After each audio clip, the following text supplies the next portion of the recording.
Hello everyone, welcome to G square. मैं हूं प्रशांत और आज मैं पढ़ाने वाला हूं आपको लॉज ऑफ मोशन का सेकंड लेक्चर। ठीक है,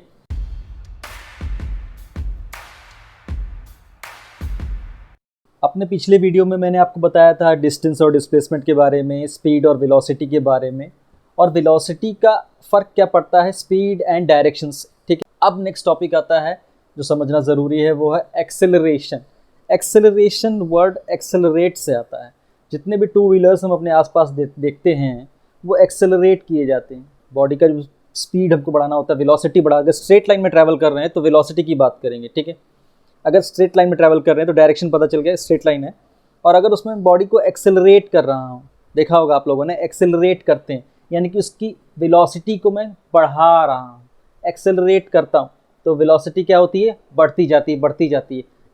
इसको एक एग्जांपल से समझेंगे। जैसे कि अगर कोई बॉडी, मैंने कहा कि 30 किलोमीटर पर आवर से ट्रैवल कर रही है, इस डायरेक्शन में ट्रैवल कर रही है, ठीक है, और थोड़े आगे चलते चलते यहाँ पर उसकी स्पीड जो है वो 50 किलोमीटर पर आवर होगी। और मैंने कहा यहाँ से, वो बॉडी यहाँ थी, यहाँ से यहाँ आने में उसको टाइम लगा, वो लगा 1 आवर, यानी कि 1 घंटे में उसकी स्पीड 30 किलोमीटर पर आवर से लेके 50 किलोमीटर पर आवर हो गई। यानी कि उसकी इनिशियल स्पीड थी 30 किलोमीटर पर आवर और इतने की अगर बात करें तो फाइनल स्पीड हो गई 50 किलोमीटर पर आवर। तो यानी कि वेलोसिटी में क्या आया, चेंज आया, जिससे बॉडी क्या कर गई, एक्सेलरेट कर गई। उसी को हम कहते हैं एक्सेलरेशन। तो what is acceleration? By the definition it's a change in velocity per unit time, यानी कि rate of change of velocity बताता है ये, यानी किस रेट से वेलोसिटी में चेंज आ रहा है। वो चेंज ज़्यादा भी हो सकता है, कम भी। अभी बॉडी यहाँ पर 30 थी और फिर 50 किलोमीटर पर आवर हो गई। ऐसा भी हो सकता है बॉडी 50 किलोमीटर पर आवर हो और बाद में 30 किलोमीटर पर आवर हो जाए, ऐसा हो सकता है। वो भी एक्सेलरेशन ही होगा, वो नेगेटिव एक्सेलरेशन होगा, वो आगे देखते हैं हम लोग। एक चीज़ और समझ लेते हैं, जैसे कि मैंने कहा इनिशियल वेलोसिटी जो उसकी थी हमारे एग्जाम्पल में, इनिशियल वेलोसिटी को हम डिनोट करते हैं u से, ठीक है, और फाइनल वेलोसिटी को हम डिनोट करते हैं v से, ठीक है। इनिशियल वेलोसिटी को u से डिनोट किया, फाइनल वेलोसिटी को v से डिनोट किया, यानी कि इसी फॉर्मूले को मैं क्या लिख सकता हूँ, एक्सेलरेशन को हम लिखते हैं स्मॉल a से डिनोट करते हैं। फाइनल वेलोसिटी क्या है, v, माइनस इनिशियल वेलोसिटी क्या है, u, अपॉन टाइम कितना लगा, t, यानी कि ये हुआ हमारा फॉर्मूला। ठीक है, कोई भी क्वेश्चन आएगा एक्सेलरेशन से रिलेटेड कि एक्सेलरेशन क्या होता है, it's change in velocity per unit time. Change in velocity मतलब final velocity minus initial velocity upon time. अब अगर मैं आपसे एक्सेलरेशन में पूछूं कि यूनिफॉर्म एक्सेलरेशन क्या होगा और नॉन यूनिफॉर्म एक्सेलरेशन क्या होगा। यूनिफॉर्म एक्सेलरेशन मतलब लगातार बॉडी में वेलोसिटी का चेंज बराबर आ रहा है। जैसे कि एग्जांपल मैं देता हूँ, ठीक है, ये t हो गया 0, थोड़े आके जाके टाइम ले रहा हूँ मैं, t हो गया 1 सेकेंड, यहाँ पर t हो गया 2 सेकेंड, और यहाँ पर t हो गया 3 सेकेंड, ठीक है। अब जब t 0 था तो स्पीड उसकी थी 0 kilometre per hour. Kilometre per hour ने 0 मीटर पर सेकेंड थी, मीटर पर सेकेंड में ले लेते हैं। t 1 सेकेंड हुआ तो हो गए 10 मीटर पर सेकेंड। t 2 सेकेंड पे हुआ 20 मीटर पर सेकेंड। t 3 सेकेंड पे हुआ 30 मीटर पर सेकेंड। यानी कि देख रहे हैं हर एक सेकेंड में वो 10 मीटर पर सेकेंड बढ़ रहा है। यानी कि वेलोसिटी में चेंज कितना आ रहा है, 10 का ही आ रहा है। अगर पर यूनिट टाइम में अगर हम देखें, पर यूनिट टाइम हमारा 1 सेकेंड ले लें तो हर 1 सेकेंड में चेंज सेम आ रहा है। और अगर हर 1 सेकेंड में चेंज सेम आ रहा है यानी कि बॉडी किससे चल रही है, यूनिफॉर्म एक्सेलरेशन से चल रहा है। एक्सेलरेशन यूनिफॉर्म है, यानी कि लगातार change of the velocity per unit time same हो रहा है। पर यूनिट टाइम में वेलोसिटी का चेंज सेम हो रहा है, पर 1 सेकेंड में वेलोसिटी का चेंज 10 ही हो रहा है, 10 मीटर पर सेकेंड। 0 थी, फिर 10 हुई, फिर 20 हुई, फिर 30 हुई। ये हो गया हमारा क्या, इसको क्या कहेंगे, इसको कहेंगे यूनिफॉर्म एक्सेलरेशन। यूनिफॉर्म एक्सेलरेशन, ठीक है। इसी से समझेंगे नॉन यूनिफॉर्म क्या होगा। सिंपल, अगर बॉडी की वेलोसिटी में चेंज पर यूनिट टाइम सेम आ रहा है तो यूनिफॉर्म है। अगर बॉडी के वेलोसिटी में चेंज, यही मैं अगर मैं आपसे कहूँ कि t0 पे 0 ही था, 0 मीटर पर सेकेंड था, t1 पे वो हो गया 10, t2 सेकेंड पे वो हो गया 30 और t3 सेकेंड पे हो गया 35 मीटर पर सेकेंड। अब देखिए 0 से डिफरेंस कितना आया, एक सेकेंड में 10 का, दूसरे सेकेंड में 20 का, तीसरे सेकेंड में 5 का। चेंज अलग अलग आ रहा है, पर यूनिट टाइम में चेंज अलग अलग आ रहा है। तो इसको क्या कहेंगे, इसको कहेंगे non uniform acceleration, non uniform acceleration. Simple है समझना। अब अगर हम यूनिफॉर्म एक्सेलरेशन और नॉन यूनिफॉर्म एक्सेलरेशन को बाय डेफिनेशन समझना चाहेंगे तो वो ये होगा, if the change of the velocity is equal in equal interval of time, change of the velocity is equal in equal interval of time, 1 second 1 second 1 second, and velocity change is 10 10 10. So if the change of the velocity is equal in equal interval of time, तो वो क्या हो जाएगा, uniform acceleration. ठीक है। And now if the change of the velocity is unequal in equal interval of time, तो वो क्या हो जाएगा, नॉन यूनिफॉर्म एक्सेलरेशन हो जाएगा। यहाँ बॉडी के वेलोसिटी में चेंज अलग अलग हो रहा है, टाइम इंटरवल 1 सेकेंड ही है लेकिन वेलोसिटी का चेंज अलग अलग है, इसलिए ये नॉन यूनिफॉर्म एक्सेलरेशन हो जाएगा। अब 3 टर्म हम साथ में समझेंगे, पॉजिटिव एक्सेलरेशन, नेगेटिव एक्सेलरेशन और ज़ीरो एक्सेलरेशन। ये होता क्या है, ठीक है। पॉजिटिव एक्सेलरेशन मतलब क्या है कि फाइनल माइनस इनिशियल करूँगा तो जो वैल्यू आना चाहिए वो पॉजिटिव आना चाहिए। टाइम तो पॉजिटिव ही जाएगा, वो तो बढ़ता ही रहता है, टाइम कभी नहीं कम होता है, ठीक है। तो यानी कि फाइनल माइनस इनिशियल पॉजिटिव आना चाहिए। पॉजिटिव कब आएगा, जब फाइनल बड़ा होगा और इनिशियल छोटा होगा। फाइनल कब बड़ा होगा, जब वेलोसिटी बढ़ेगी, जैसे बॉडी आगे बढ़ेगी मोशन में तो वेलोसिटी बढ़ेगी, तब फाइनल ज़्यादा होगा और इनिशियल कम होगा। तो सीधी सी बात है, अगर मैं बात करूं पॉजिटिव एक्सेलरेशन, पॉजिटिव एक्सेलरेशन कब होगा, अगर इसी टाइम लाइन को मैं ले लूं तो पॉजिटिव एक्सेलरेशन क्या होगा, यहाँ पर है 0 मीटर पर सेकेंड, यहाँ पर हो गया 10 मीटर पर सेकेंड, यहाँ पर हो गया 20 मीटर पर सेकेंड, और यहाँ पर मैंने ले लिया 40 मीटर पर सेकेंड, ठीक है। अब 0 से 10 हुआ, 20 हुआ, 40 हुआ, ये हो क्या रहा है, पॉजिटिव एक्सेलरेशन हो रहा है। ये यूनिफॉर्म नहीं है, 10 का डिफरेंस, 10 का डिफरेंस, फिर 20 का डिफरेंस। मैं बस ये समझाना चाह रहा हूँ कि ये पॉजिटिव एक्सेलरेशन, यानी कि वेलोसिटी इसमें लगातार क्या करेगी, बढ़ेगी, टाइम के साथ वेलोसिटी इज इंक्रीजिंग, ठीक है। तो ये हो गया पॉजिटिव एक्सेलरेशन। इसमें फाइनल की वैल्यू ज़्यादा होगी, इनिशियल की वैल्यू कम होगी, चाहे हम इतने देर के लिए ले लें, चाहे 3 सेकंड के लिए ले लें, चाहे 2 सेकंड के लिए ले लें, चाहे 1 सेकंड के लिए। फाइनल माइनस इनिशियल करेंगे तो वो हमेशा पॉजिटिव ही आएगा। अब देखते हैं negative acceleration.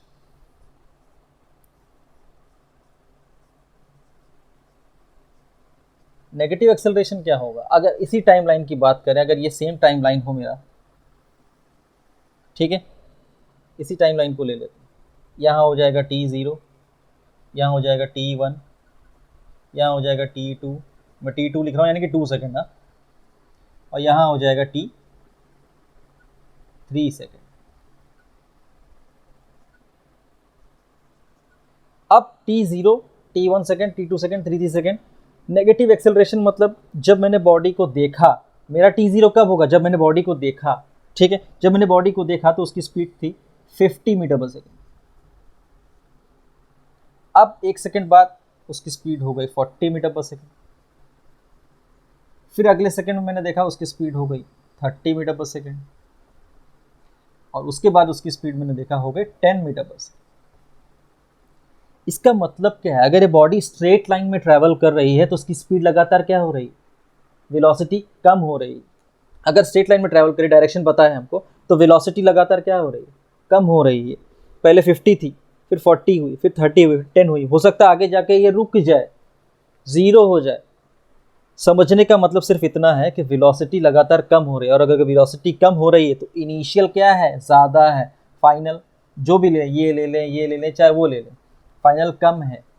Final minus initial करेंगे तो ये नेगेटिव आएगा, यानी कि नेगेटिव एक्सेलरेशन कब होगा, when the velocity of the body is decreasing. अगर हम चला रहे हैं किसी गाड़ी को किसी स्पीड पे 50-60 किलोमीटर पर आवर की स्पीड पे चला रहे हैं, ठीक है, लगातार मैं चला रहा हूँ, बढ़ाते जा रहा हूँ, बढ़ाते जा रहा हूँ, बढ़ाते जा रहा हूँ स्पीड को। अब मुझे सामने अचानक से कोई दिखा और मुझे गाड़ी रोकनी पड़ गई ड्यू टू ट्रैफिक और समथिंग एल्स, सडनली मुझे रोकना पड़ा, तो मैं क्या करूँगा, ब्रेक्स अप्लाई करूँगा। ब्रेक्स अप्लाई करने से क्या होगा, बॉडी आगे आने वाले 2-3-4 सेकेंड में एकदम ज़ीरो स्पीड पे आ जाएगी, रुक जाएगी। तो यानी कि मैं 60 किलोमीटर पर आवर से ज़ीरो आ गया। वो है क्या, वो नेगेटिव एक्सेलरेशन था जो मैंने लगाया किससे, ब्रेक अप्लाई करने से। अगर याद रखिएगा कोई भी क्वेश्चन आ जाए while applying the brakes, it means क्या हो गया, वहाँ नेगेटिव एक्सेलरेशन लगा है। ये ध्यान रखना बहुत ज़रूरी है। अगर ब्रेक्स अप्लाई कर रहे हैं यानी कि नेगेटिव एक्सेलरेशन लग रहा है। नेगेटिव एक्सेलरेशन को क्या कहा जाता है, नेगेटिव एक्सेलरेशन को हम कहते हैं डीसेलरेशन भी कहते हैं, DECELERATION, डीसेलरेशन भी कहते हैं नेगेटिव एक्सेलरेशन। नेगेटिव एक्सेलरेशन मतलब डीसेलरेशन। ये हो गया पॉजिटिव एक्सेलरेशन, उसका एग्जांपल ये था। नेगेटिव एक्सेलरेशन जिसे हम डीसेलरेशन भी कहते हैं, वो ये हो गया। अब एक होता है जीरो एक्सेलरेशन। जीरो एक्सेलरेशन समझना बहुत इजी है इसको।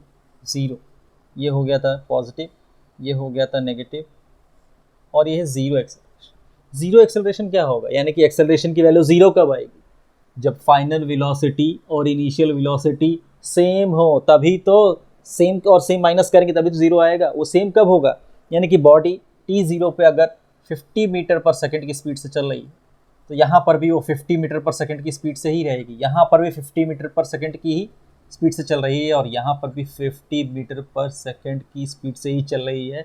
इट मीन्स कि थ्रू आउट द जर्नी उसकी वेलोसिटी क्या है, कांस्टेंट है। वेलोसिटी ध्यान रखना बहुत ज़रूरी, जब भी ज़ीरो एक्सेलरेशन की बात करेंगे तो वेलोसिटी क्या हो जाएगी, कांस्टेंट। ये ध्यान रखना बहुत ज़्यादा ज़रूरी है। यहाँ पर क्या हो जाएगा आपका, v = u हो जाएगा इस केस में, ठीक है, यानी कि v और u इक्वल हो गया। इसकी वेलोसिटी क्या है, लगातार चेंज नहीं हो रही है, सेम बनी हुई है। अगर लगातार सेम बनी हुई है, यहाँ पर भी 50 है, यहाँ पर भी 50 है, यहाँ पर भी 50 है, यहाँ पर भी 50, ये तीनों चारों पॉइंट्स पे ये 50 ही बनी हुई है, यानी कि वेलोसिटी कांस्टेंट है। और अगर कांस्टेंट है तो फाइनल माइनस इनिशियल किसी भी दो पॉइंट के लिए कर लेंगे तो वो ज़ीरो आ जाएगा, एक्सेलरेशन ज़ीरो हो जाएगा। तो ज़ीरो एक्सेलरेशन का मतलब क्या हुआ कि थ्रू आउट द टाइम अगर बॉडी की वेलोसिटी में चेंज नहीं हो रहा, if the velocity of the body is not changing with change in time, time तो बढ़ता जा रहा है लेकिन बॉडी की वेलोसिटी में चेंज नहीं हो रहा है, तो हम कहेंगे कि क्या है, ये कांस्टेंट वेलोसिटी है और एक्सेलरेशन ज़ीरो। ये दो चीज़ याद रखना बहुत ज़रूरी है। जब भी वेलोसिटी कांस्टेंट रहेगा तो एक्सेलरेशन ज़ीरो रहेगा। जब भी फाइनल वेलोसिटी ज़्यादा होगा, यानी कि पहला केस, और इनिशियल वेलोसिटी कम होगा, 0 से 10, 20, 40, फाइनल क्या हो रहा है, बढ़ता जा रहा है, और इनिशियल क्या है, छोटा है, तो हमारा पॉजिटिव एक्सेलरेशन। और जब भी फाइनल कम होता जा रहा है, इनिशियल ज़्यादा था, तो वो नेगेटिव एक्सेलरेशन होगा। नेगेटिव एक्सेलरेशन का मतलब क्या हुआ कि हमने बॉडी में जो ब्रेक्स अप्लाई किया, मैंने आपको कहा, या उसको वेलोसिटी को रोका। वेलोसिटी को कम कैसे करेंगे हम लोग, यानी कि हमें अपने मोशन के अगेंस्ट में काम करना पड़ेगा, इसीलिए ये नेगेटिव आता है। एक्सेलरेशन भी एक वेक्टर क्वांटिटी है और नेगेटिव एक्सेलरेशन बताता है कि हम मोशन के अगेंस्ट में काम कर रहे हैं, मोशन के अगेंस्ट में एक्सेलरेशन दे रहे हैं ताकि बॉडी रुके, इसीलिए ये नेगेटिव एक्सेलरेशन आता है। तो नेगेटिव साइन इंडिकेट क्या कर रहा है कि we are working against the velocity of the body, body के वेलोसिटी के अगेंस्ट में हम काम कर रहे हैं, अगेंस्ट में एक्सेलरेट कर रहे हैं ब्रेक लगा के कि गाड़ी रुके, ठीक है। तो नेगेटिव एक्सेलरेशन का मतलब ये हुआ। तो चलिए अब समझेंगे कि अगर मोशन को रिप्रेजेंट करना है हमको, नॉन यूनिफॉर्म मोशन और यूनिफॉर्म मोशन, जो अपने पिछले क्लास में मैंने आपको बताया था, इसको अगर ग्राफ से रिप्रेजेंट करना हो तो कैसे करेंगे, ठीक है। सबसे पहले एक्स एक्सिस और वाई एक्सिस बनाएंगे। हम लोगों ने अपने ये पिछले 8 क्लास में भी किया होगा आपने, ठीक है। एक्स एक्सिस को नॉर्मली हम हमेशा टाइम लेते हैं, क्या लेते हैं, टाइम। ये इंक्रीजिंग ऑर्डर टाइम का डिनोट करते हैं, ये हमारा ओरिजिन रहता है ओ। और ये मोशन को दिखाने के लिए मैं यूज़ करूँगा डिस्टेंस टाइम ग्राफ। यहाँ मैं यूज़ कर रहा हूँ डिस्टेंस टाइम ग्राफ। डिस्टेंस इस तरफ इंक्रीज करेगा। ये कौन सा ग्राफ है हमारा? Distance time graph, distance time graph. और मुझे दिखाना है यूनिफॉर्म मोशन, यूनिफॉर्म। ये मैं इसलिए बता रहा हूँ क्योंकि ग्राफ बनाना आना चाहिए, उसके बिना क्वेश्चन सॉल्व करना टफ होगा। तो ग्राफ तो पता होना चाहिए। कभी कभी सिर्फ ग्राफ्स आ जाते हैं और क्वेश्चन पूछ लिया जाता है कि बॉडी का कैसा मोशन है, वेलोसिटी क्या है, एक्सेलरेशन क्या है, तो ग्राफ पता होना चाहिए। ये डिस्टेंस है और ये टाइम, ठीक है। अब इसको अलग अलग कर लेते हैं, इसके इंटरवल्स को। ये मैंने ले लिया t इक्वल टू 0 है, ये t इक्वल टू 1 सेकेंड। ये मैं लिखता हूँ टाइम किस में है, मेरा सेकेंड में है, ठीक है। तो t equal to 2, t equal to 3, t equal to 4, t equal to 5, यहाँ 6, 7, ठीक है। ये मैंने सेकंड में बनाया अपना टाइम। अब डिस्टेंस ले लेते हैं, इक्वल इंटरवल्स में कटना चाहिए ना, ताकि ग्राफ एकदम बराबर बने।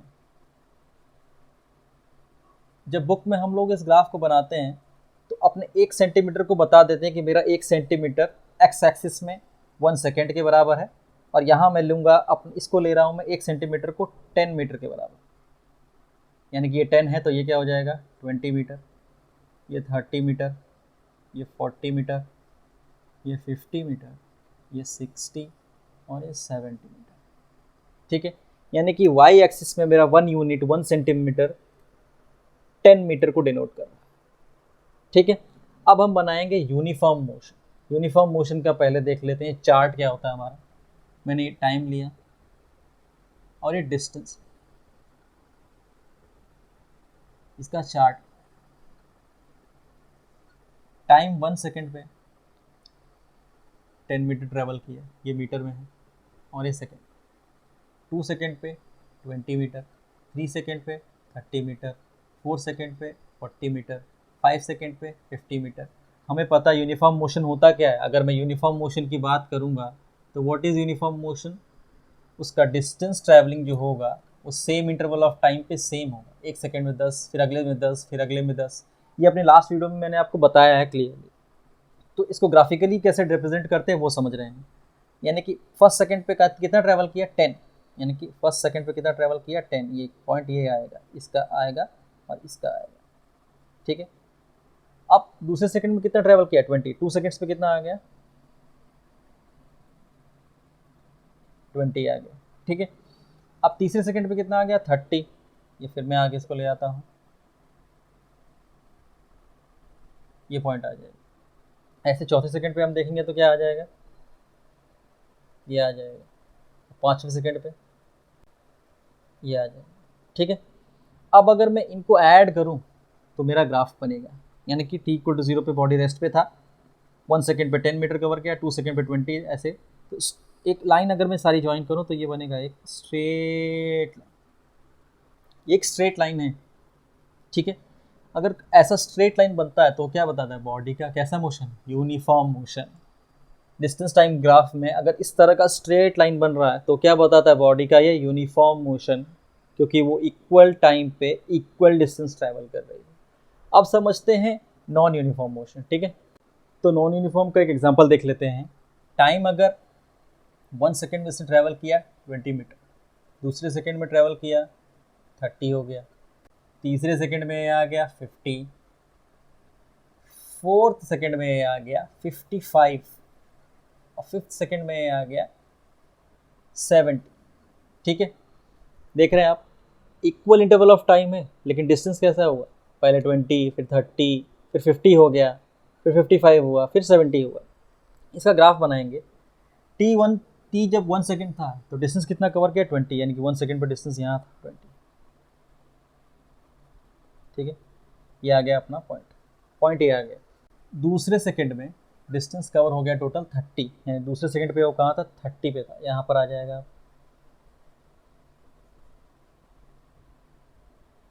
ठीक है। ये पॉइंट आ गया अपना। थर्ड सेकेंड पे ये 50 पे था, थर्ड सेकेंड पे कहाँ पहुँचा 50 पे आ गया, यानी कि यहाँ, ठीक है। देख रहे हैं, ये और ये 4th सेकंड पे कितना है 55, 50 ये है 60 ये है, यानी कि 4th सेकंड पे कितना आया 55, यानी कि बीच में यहाँ ये यहाँ पर रहेगा 55, यानी कि 4th सेकंड पे वो यहाँ पर। और 5th सेकंड पे कहाँ चला गया 70, यानी कि 5th सेकंड पे अपने चला गया ये सीधे 70।